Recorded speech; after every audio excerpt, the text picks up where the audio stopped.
Grant. Let's turn to another major change coming up for students. Under the Trump administration's One Big Beautiful Bill Act, there are several changes to student loans and affordability, and one of those updates is a new opportunity for career training programs. Have you ever heard of Pell Grants? This is federal financial aid that's essentially free money for undergraduate students. It's based on a student's financial need. Now, eligible students can also use federal Pell Grant dollars for short-term workforce programs. As of today, both Illinois and Iowa have some sort of approval process open for these programs. And here to help us break it down is Jennifer Finetti, Director of Student Advocacy at Scholarship Owl. Jennifer, thank you so much for being back with us today. And really, how big of a change is this for Pell Grants? It's a really big change. There's been nothing like this ever. The previous Pell Grants that are still available are only available, though, to students that are pursuing longer term programs. So that would be like a 2-year program or a 4-year program. But now with the Workforce Pell Grant, students who are pursuing short programs of just 8 to 15 weeks in length can actually qualify for federal Pell dollars if they're low income.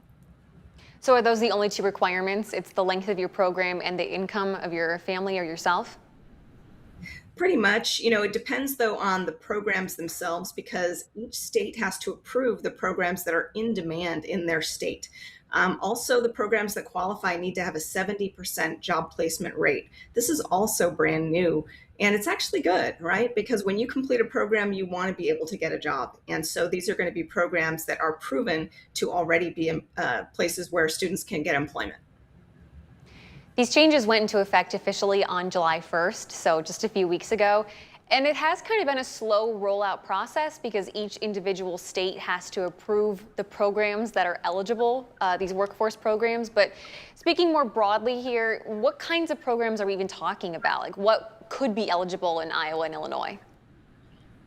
Oftentimes they are skilled trade programs or healthcare occupations. So, consider dental assisting or community health worker, certified nurse assistant on the healthcare side.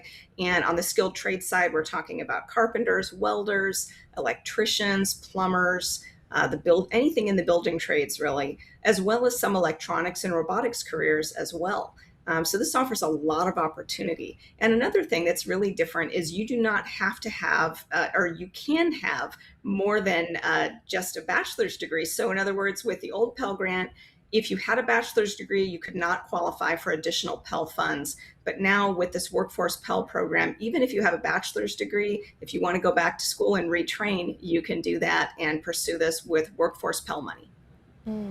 Yeah, I even saw some states have approved CDL programs, like truck driving, short-term programs. So how can students apply for this? I mean, is it the same application process as your traditional undergraduate Pell Grants? Yes, you just submit the FAFSA. The FAFSA opens on October 1st every year, and so students should be looking to the FAFSA to apply for any Pell money they can get, and they can indicate the kind of program and kind of school they plan to attend when they're submitting their FAFSA, and that will open up that money for them if they're eligible financially. Jennifer, what about families that might be watching that think, okay, my child or even potentially myself, we're not going into a workforce program. This particular individual maybe is going into undergraduate. Does this mean less money in the pot for undergraduate Pell Grants? It actually doesn't. This is an add-on. So that's really good news. Now, of course, not all families will qualify for Pell money because you do have to hit a certain income guideline. And a lot of families are fortunately for them, they're above that guideline, but unfortunately, that might disqualify them from Pell money. But what's really exciting that all students should know is that community college is a really great start to your career, whether you're planning on getting a bachelor's degree eventually, or if you're going to do short-term training, because community college is low cost for everyone. So it's a great place to get your start. And then once you're in there, you can decide, do I want a certificate? Do I want an associate degree? Do I want to transfer for a bachelor's? It's all available, and it starts at community college. Jennifer, before I let you go, we've had you on before talking about how families can navigate a lot of these changes that are happening when it comes to financial aid, especially for higher education or furthering education.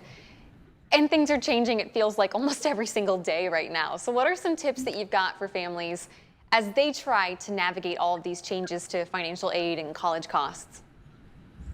The most important thing I always say is to prioritize scholarships and jobs, not loans. If you start from there and work backwards, you're going to be fine.